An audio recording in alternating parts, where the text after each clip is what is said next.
Hello, good evening, everyone. It's Clash Roddy here on Africa Media Australia. Today we are talking about the Flemington lockdown. As many of you are aware, there has been a lockdown in the Flemington area with the high rises where many residents of different nationality reside. Basically, many people of different nationality resides, and there are a lot of Africans in those high rises. So that is an issue that obviously concerns our community. It's an important matter.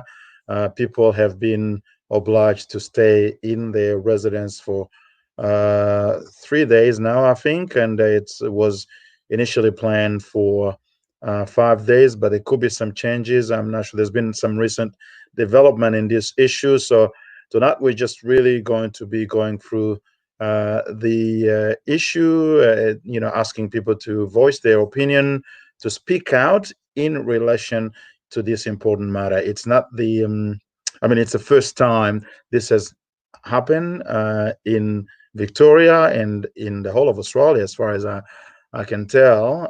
And it's very big thing. Obviously, we know that there is COVID and that Victoria is in a pretty bad shape compared to the rest of Australia. People are actually, the contamination number is increasing significantly, and the government has had to take measures. But the question is, could they have done a better job in the way they decided to implement the decision to lock down these estates, building estates in the Flemington area? There are a lot of people who say that they could have been the things could have been done better.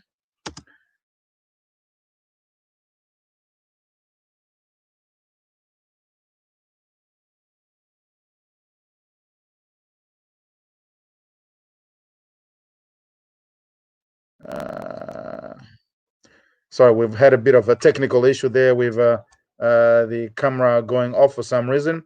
So the question is, could the government have done better in addressing this issue? So as you're watching us, we really want to make this a very interactive um, show. Basically, it's a forum. We want you to talk, to tell us what you think. You can do so in two ways. You can, make comments and using your keyboard or tapping, and you can also call us, and we can get you into the virtual studio where you can use your mobile, your laptop, or your desktop to make comments through audio visual means. So first of all, as usual, we're going to ask you as you're watching to just make a short comment telling us where you're watching us from.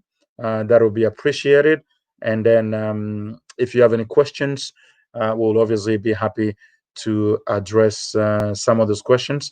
We're hoping that we'll be having a lot more people joining us a little later in this show. Who will be able to also share their opinions on this. So if you can quickly just make a quick comment, tell us where you are watching us from, and then also share the live feed on your Facebook wall or YouTube.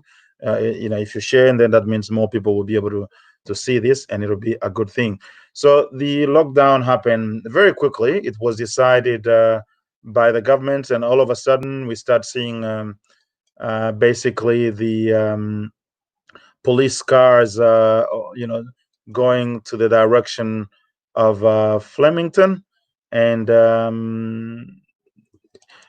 in a matter of hours, really, less than a couple of hours after we started seeing those videos on the internet, the whole area was locked down. So that's the situation that we have there, and people have been complaining really about what is happening. Obviously, we know that it is a significant issue when people are forced to stay in their residence. It is understood that they were given no notice at all, no notice, and some people have seen that as a bit of an issue. The fact that the government gave no notice. It's okay to lock down the building because the government has some very good reasons to do that, and it's all about trying to prevent further contamination. But why couldn't they give some sort of notice to the community? Some people argue that if this was in Turak, it would have been handled differently. I'm not sure. Do you think that if this was in Turak, it could have been done differently as opposed to Flemington, where they know the majority of people who are living in those high rises are from some sort of disadvantaged background, so to speak?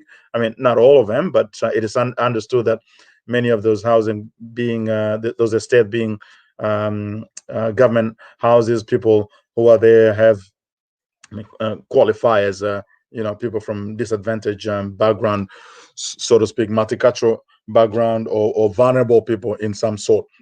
So could this have been done better, or you think that what the government has done is all okay? I would be really happy to get you to comment and talk. That's the number one issue. Secondly, since they've done it, have they really taken care of the people properly?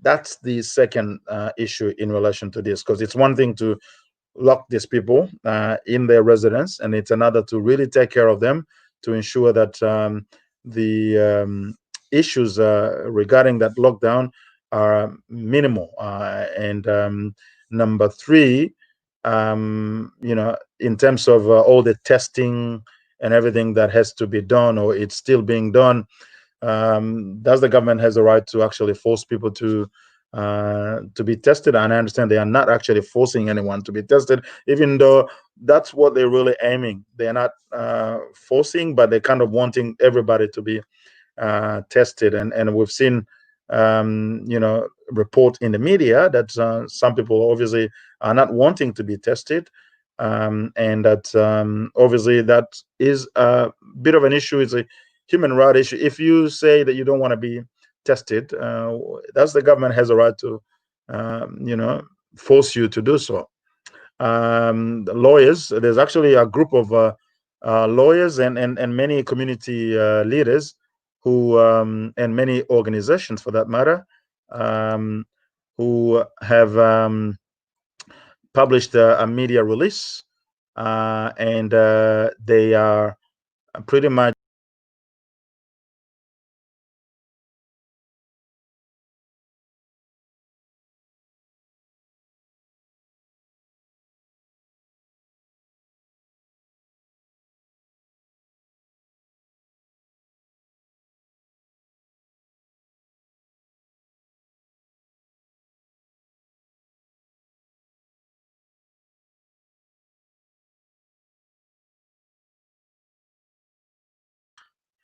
I'm back. I'm sorry again. It's a little technical issue there. I'm hoping we won't have any more issue until the end of the night.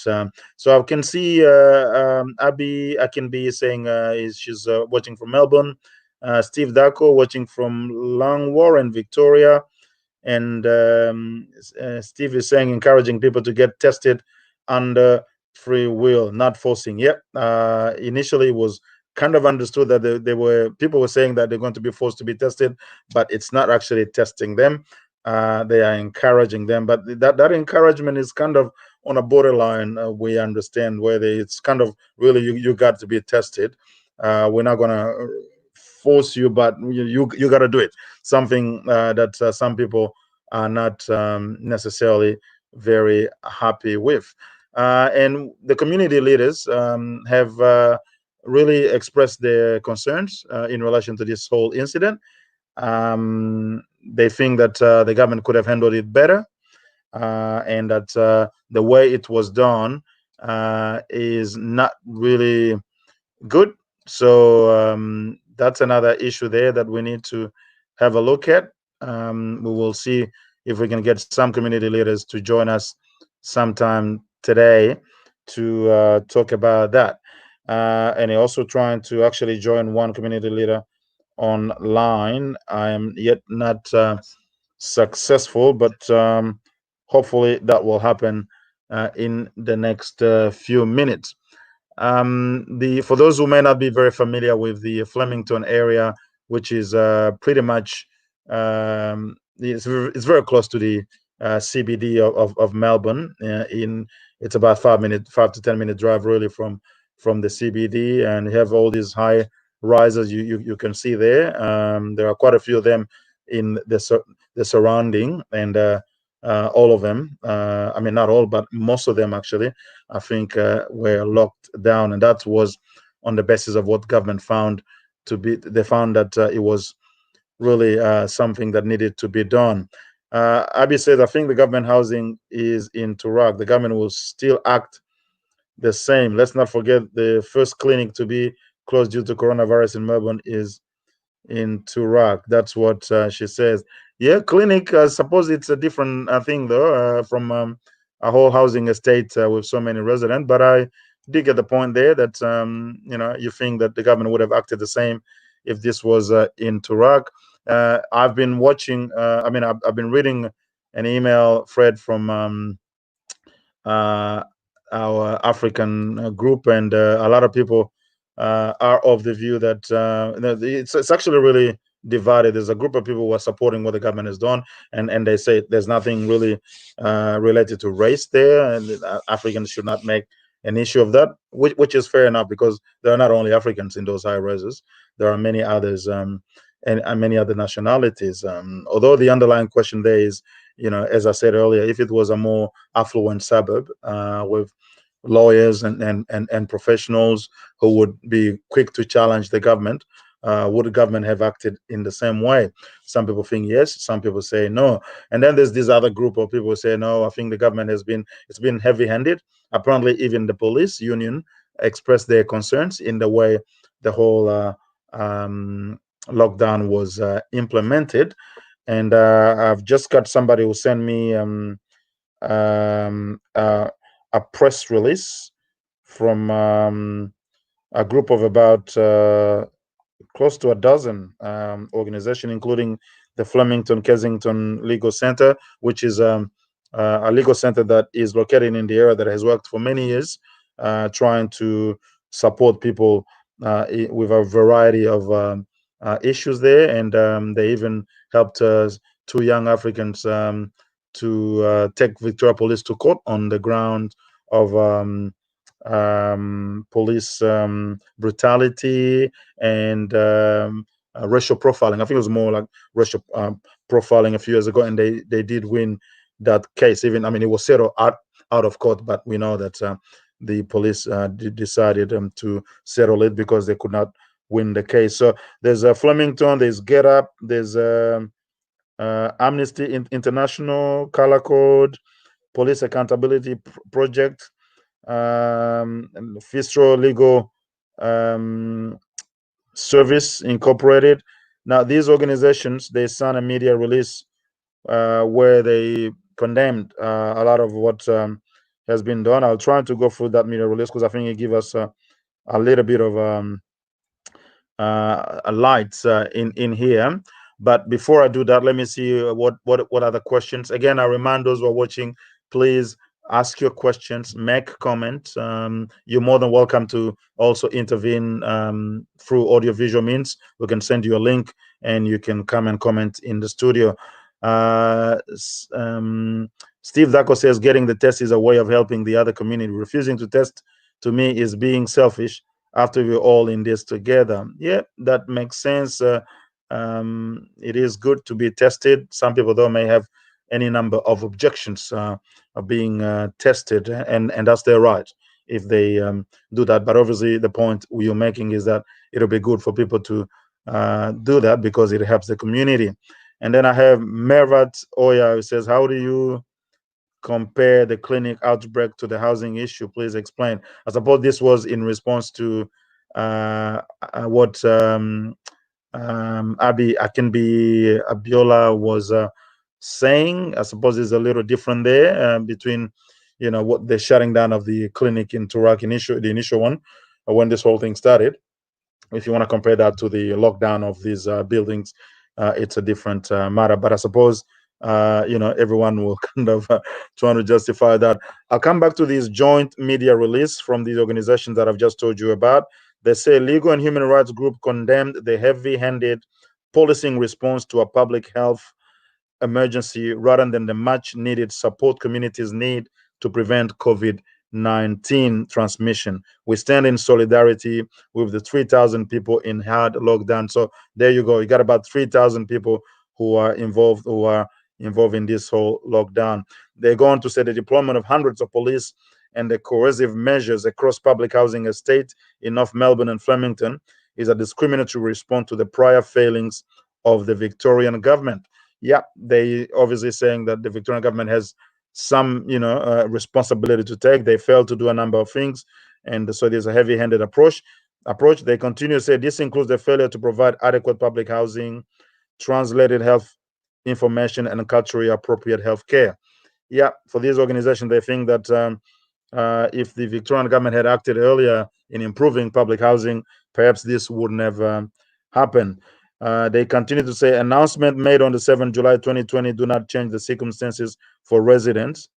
They do not provide any certainty on when police will be removed or when the detention direction will cease. That in response to what was announced earlier today by the Victorian government. Announcement made, a media release from the Voices from the Blocks has called for the withdrawal of police from the public housing towers for stage 3 restrictions to be in place.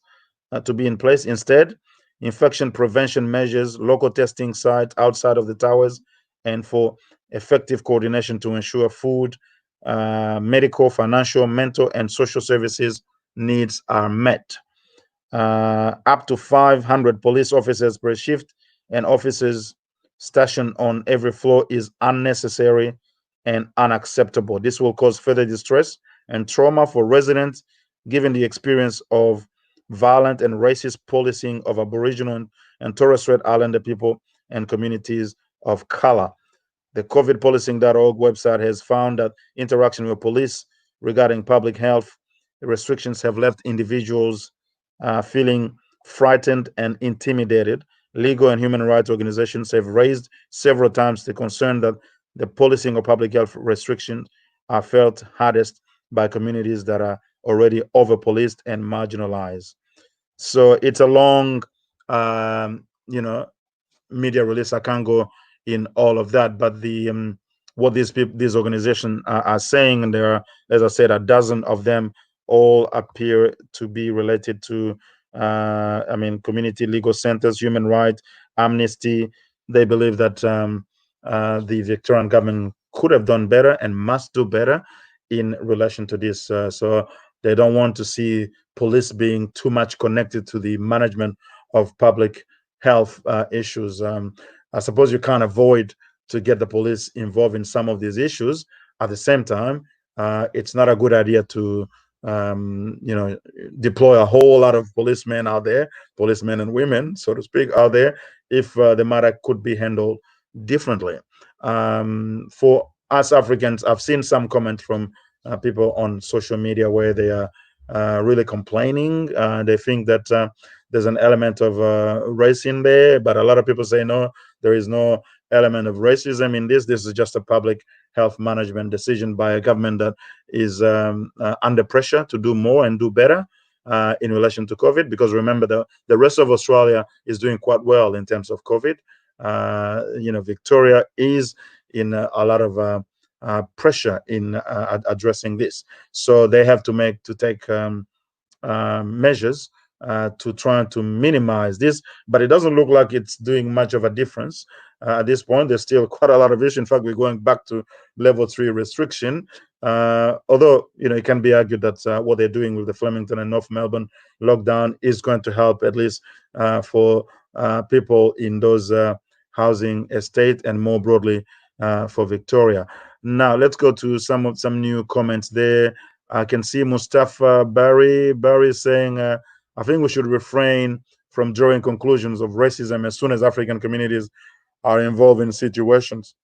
Excuse me. Let's work with the authorities and the residents to eradicate this pandemic. point taken there. It's not a good idea to quickly go into, to play the race card, so to speak. Even though you can't really avoid it, really, because people would want to complain about why the government did what they did or why they did it the way they did, instead of obviously giving people some sort of notice, or handling it with less policemen. It was like bang, bang, bang, and it could have done better. But I personally don't see any element of racism here. It's more, I would say, perhaps it's a disadvantage, vulnerable group of people, because there are not just Africans in those buildings. There are people from all ethnicities, but most of them, appear to be vulnerable to some extent, and possibly that's why the spread of the virus actually happened quite significantly in those areas. But whether it was an element of heavy-handedness into this, it can be argued. Some people some people say yes, others people say no. Barry says we shouldn't play the race card, so to speak. We should work with the government to address what is happening, and I suppose it's a good thing that the government has come with some level of they've come with some measures to try to help, including giving people some money, making it easy for them to cover their rent, and those who are working will get $1,500. So that's sort of helped. The financial assistance, I suppose, is helpful, but there are still people who are not very excited about how the whole thing was handled. Abi says the compensation was made based on the assumptions that people made because of socioeconomic status. I said if the housing estate were in Turak. Okay, well, that's supposed to still some these comments are being made in response to some other comments over there. Now, I've seen many members of the African community wondering where are the leaders, the community leaders in this whole incident. Apparently, they haven't seen many community leaders coming out to talk about this.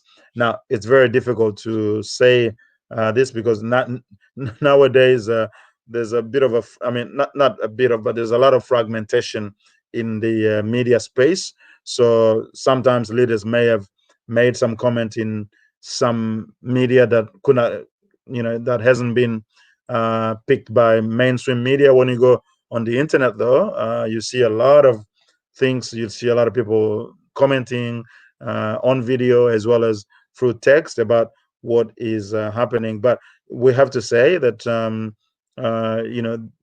it would have there's room for improvement for leaders to come out and work something together, and publish a media release of some sort as quickly as possible to try to conciliate both the community and the government's views, so that things are managed a little better. Now, I haven't seen much of that.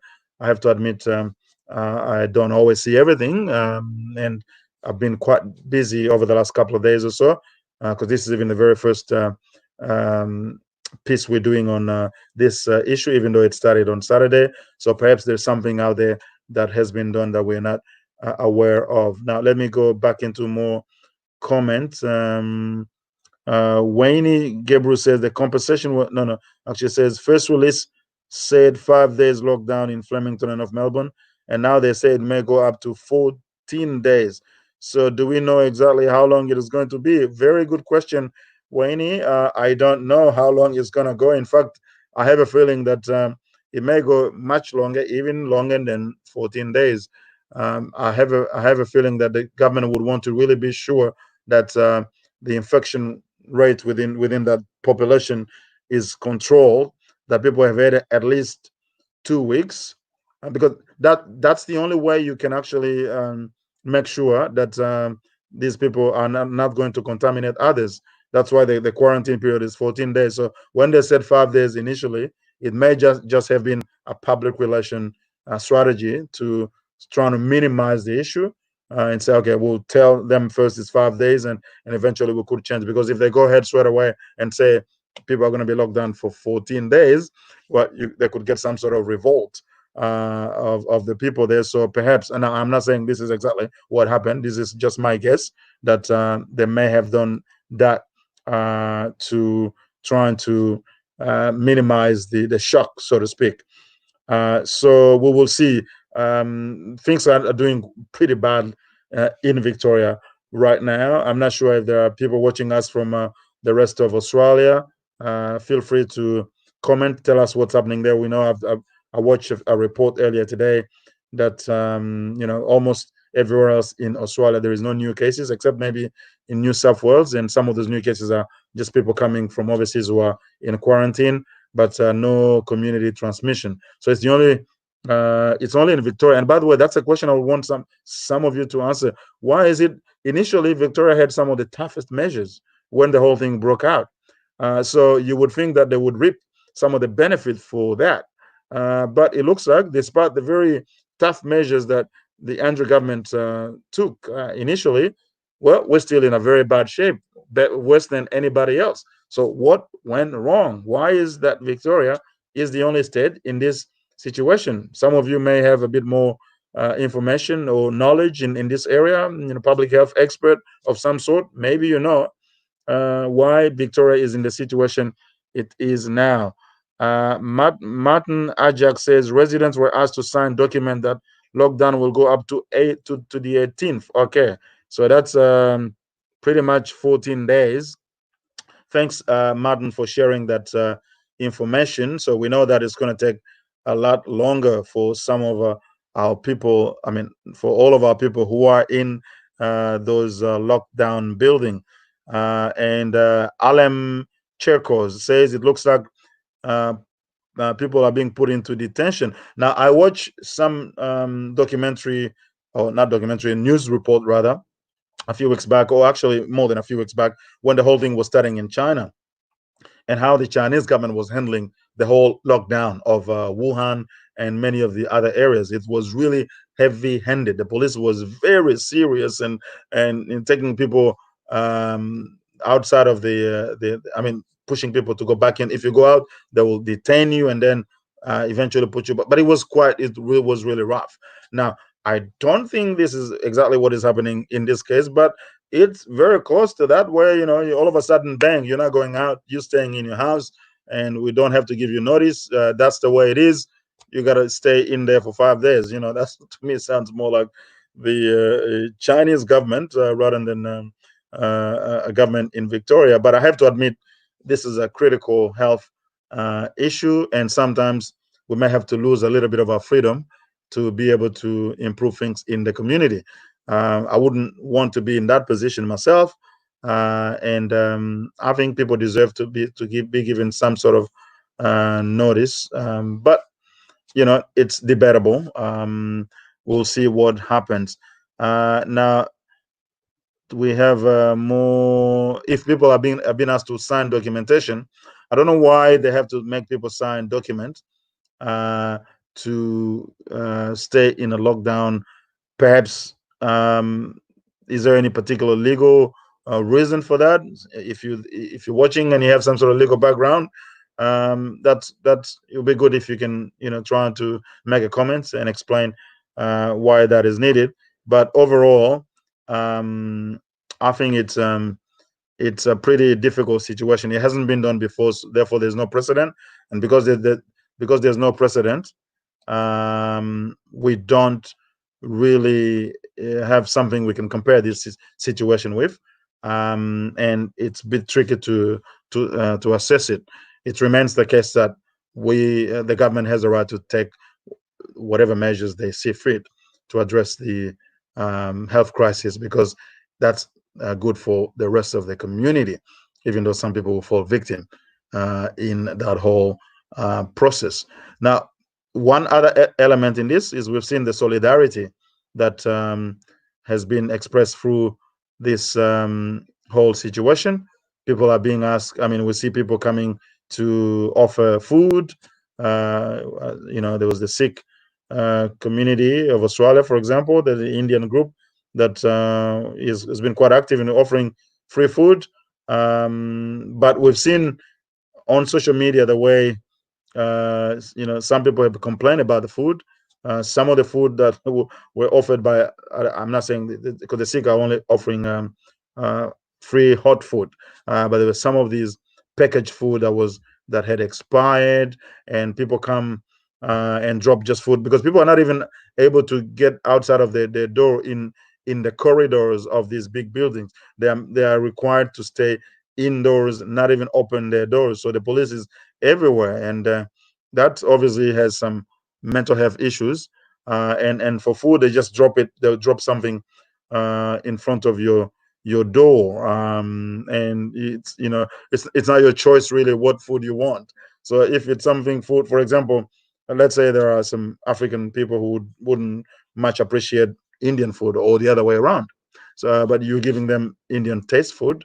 It's like I'm already locked in. I can't even eat what I want to eat, or something that is close to what I normally eat. So it plays big time in the morale and the psychology of these people. Wayne Gabriel says, "Thanks God we're in Australia. Very lucky. We can't compare it with China. For sure, we can't compare Australia with China. Although some of the heavy-handedness is not much different from what happened in China, at least in some of the video that I watched. But obviously here people have a lot more um, benefit that they get, including I don't think the government in China gave anybody money to stay indoors. Here at least people are being given some sort of financial incentive and being offered food. So that is good. And Abby says it's a challenging situation for both the government and the estate resident. Indeed, that is correct. It is challenging for everyone. The question is, what is the best way to handle this? Especially the fact that, I mean, for the first few days, obviously people may see this. Okay, well, we're going to get out of this very soon. But if it's starting to linger, starting to take longer, well, it can create a lot of issues because people would be angry. They'll be psychologically affected. We may also even have some, health issues, maybe unrelated to Corona, but because of the whole confinement thing, that we've seen people, putting signs through their windows, complaining that they are not animals, they are human beings, and we'll probably see more of that as this lockdown continues. So that is a bit of an issue, and we'll see how we go with that. Now, Francis Yowen says, "Hi, Cloud. We are not going to criticize the government the way they did, but the reason why the government doing that, the most important is result of lockdown, distance of the lockdown, because you cannot keep people confined. Thanks for bringing this lockdown issue to our contact and family who are lockdown areas to know that they are part of the community." Yes, I suppose it's really very, very important if you have someone who is caught up in this situation, to give them a call, trying to raise their morale, and help them go through this situation with the least amount of stress as possible. So I know the communication may be difficult, but through mobile telephony and all that sort of thing, internet, it's always possible to keep in contact with these people. Now, there's the legal issue here that has been raised in some of the conversation I've been part of in African community. Do people have the right to challenge this thing in court? I don't know. Perhaps you guys maybe may have some insight in that. I think people can always challenge anything in court if they are deprived of their freedom for 5 days, even though obviously this is a public health measure.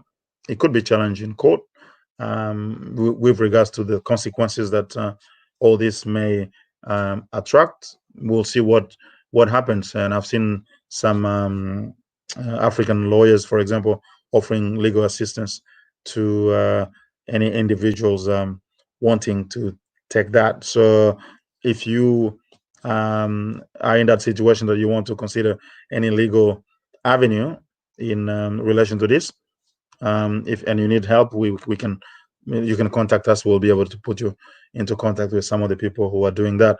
Obviously, as I was trying to show earlier with the media release from many of these human rights organizations, they are also offering assistance because they are of the opinion that things could have done better and things can still be done better. And they're advocating for the reduction, if not the removal, of the police force all around these estates, because that is significantly affecting the morale. I mean, the mental health of the individuals in those estates. They can just leave medical staff for testing, and police can still stay around a little bit, just trying to monitor what is going on. But there's a very high presence of the police in the area, and that is obviously an issue for many people and many organizations who disagree with what the government has done. Francis Aqua says these people need mental health support. I'm sure they do. Maybe not all of them, but quite a lot of them would do. And the question is, how do you best organize that? And I see that, for example, when you are willing to offer mental support, you also need to take care of the cultural sensitivity of the individuals involved. Sometimes they offer mental support, in a general sense, but that doesn't necessarily connect with some of the nationalities out there. And I know Francis, who's making this comment, works in this field, is an experienced mental health worker, mental health nurse, so he knows what he's talking about. I'm not sure, Francis, if you've been contacted, because I know that there are not many people in our communities in Victoria with the level of expertise you have in this area. So if they've contacted anyone in this, probably you'll be one of the first few people they will contact. Tell us if there is anything that you've heard in relation to any help that you or anybody else in the broader African Australian community, any professionals in this area may be able to provide to some of the African brothers and sisters who are involved in this. Let us know if you can comment. That'll be good. Let me remind you again, please share this live feed to your network. It's important that we educate our community, and that is good. Francis has just responded, say they are providing mental health support through telehealth. All right, that is good then. That is good if mental health support is being provided. And you could, Francis, let us know what you are seeing from that. If it's you're getting more requests or less or the same, if anything is getting worse, based on the general feedback you are getting from the people who are contacting you from those estates. And this is the thing that we think community leaders should advocate a lot, because while most of us accept that this measure to lock these housing estate is important for public health management, the level of care and support that is provided after the lockdown is very critical, and we can put more pressure on the government to improve what it's doing. Perhaps, I'm sure there's always room for improvement. They are already doing quite a few things, and that's good. It's a right step in the right direction, but I suppose more need to be done. And Francis said we have over 24 mental health professionals ready to assist in their own language. Okay, that's good to know. Now I'm interested to ask all of you watching to make comments about what are some of the lessons we should learn in relation to this. I've got about 5 to 7 minutes to go. I would really be appreciative if some of you would comment on what lessons should we learn for future, because obviously this is not over yet, and Corona is not over yet. Maybe more is coming. More areas will be locked down. More housing estate are likely to be locked down. But what have we learned from this specific one that we can apply to any future cases, both from a community perspective as well as from the government perspective? Any comments you guys have in relation to this is more than welcome. and we will, I suppose, need to advocate on behalf of the community to make sure that if this is to be repeated, that it is done in the best way possible, that the right lessons have been learned, and that things can be done better. Mansa Musa says, keen to know the communication network from resident to authorities.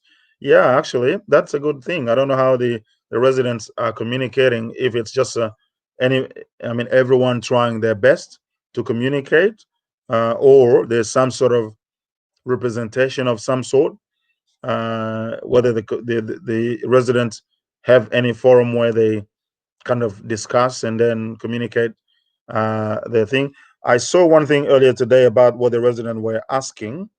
They have made a number of demands. I was trying to see if I can see that again. Just give me 1 second. I'll see if I'll be able to find that list of demands that apparently have been made. I've been able to find it. They says if anyone is arrested after hours, call Rob Starries after hours legal support. It's important. Okay, so this is just one African person telling people if there's anybody arrested in the whole estate, there's legal help. However, it said the lockdown resident demand. It says we demand we aren't stopped from leaving our homes for 4 reasons: work or education, exercise, medical care or caregiving, or shopping for supplies. So the residents in those estates are demanding that. They're also demanding that the removal of all police officers from the buildings, and a maximum 2 police officers present in the community. So they want the reduction or removal, basically, of most of the police officers in the estate, and except 2 that can still remain. They also demand the rent beginning from 5th July to be suspended until further notice, and any residents who have automated pay be refunded immediately. Okay, so they want the rent to be suspended, and if people have already paid for the period involved from 5th of July to when the lockdown ends, that they should be refunded. The next thing is that they demand testing session without police presence within walking distance of all lockdown buildings. And last, they say they demand transparency and immediate transfer of funds to residents raised by other entities, namely Victorian Trades Hall. Okay, so we've seen that there've been other organizations that have been trying to help raising funds to support these residents. So they wanting transparency in that whole process, and that the money that has been raised obviously should benefit them. So that's about 5 demands that I've seen. I don't know if if anyone watching, if you have any other information in relation to the demands of these 3,000 residents who are involved and affected by the lockdown in Melbourne. If you can let us know, that will be appreciated. So that's some of the demands there. We'll see what happens as things evolve. Let me see. Marvat Oya said, just from the government perspective, I'll just suggest that they do better next time when imposing such measure. Communicating with those affected when any potential measure should always be first step before any enforcement. Yeah, some sort of notice, some sort of communication before going, bang bang, manu militari. They've used the heavy-handedness approach here. They may be justified, maybe not, but in the future, letting people know, having some sort of communication prior to that will be good. And Master Musa says that proactive planning and not reactive planning. Yeah, that makes sense, and that goes in line with what some of the human rights and legal centers, legal assistance centers are saying, that in fact we are in this situation is because the Victorian government did very little in addressing public housing issues. People are still living in some level promiscuity, and that obviously is an issue, and that has contributed to the increase of the contamination. So planning, both in terms of housing, planning both in terms of the management of crisis and how to handle lockdowns, and communicating with the community is very important. Akinbi says, maybe not all of them. I watched a lady on the news yesterday who was worried because her son is autistic and running out of medication. Yeah, because there's so many things, like, when you lock whole families down, there's just hundreds of issues that may arise from that, because you have people who have poor health, who have mental issues, who have a whole host of issues, and the management of these issues can be very tricky when you can't get those people to move, or people to move in the residence. It becomes a big, big issue. So we're coming to the end of this exchange, this conversation, even though I would have wanted people to come and make comments on audiovisual, but that's okay. We've got lots of comments there in writing, and I suppose we can learn from it. The conclusion is that, yeah, well, this lockdown has happened. People complain that it's been heavy-handed, but from the government perspective, it is something necessary to try to minimize the community transmission of this virus, and trying to improve Victoria's overall progress in handling and in handling this whole corona second-hand wave of contamination. People would want to see more communication in the future, and people still want to see better management of the needs of the resident while they remain under confinement. Nobody knows exactly when the confinement, the lockdown will end. It appears, they said initially it was 5 days. Now it's 14 days. There's even a chance it may go beyond 14 days, but we will see what happens. What I think something that will change the situation, if anybody, God forbid, dies in that lockdown situation, it could be a big issue. But we don't wish that over, obviously, and we hope that it doesn't happen. And we hope that once that lockdown is over, people will be able to go back to their normal life, and the rest of Victoria, that this whole stage 3 restrictions coming again, that will be able to go away. But that's another thing. Who knows when that will end. This is the end of this conversation. Thank you very much for your participation, and share the video, make comments, and let us know if you have any information next time that is worth communicating for the rest of the community. Thank you. Bye-bye.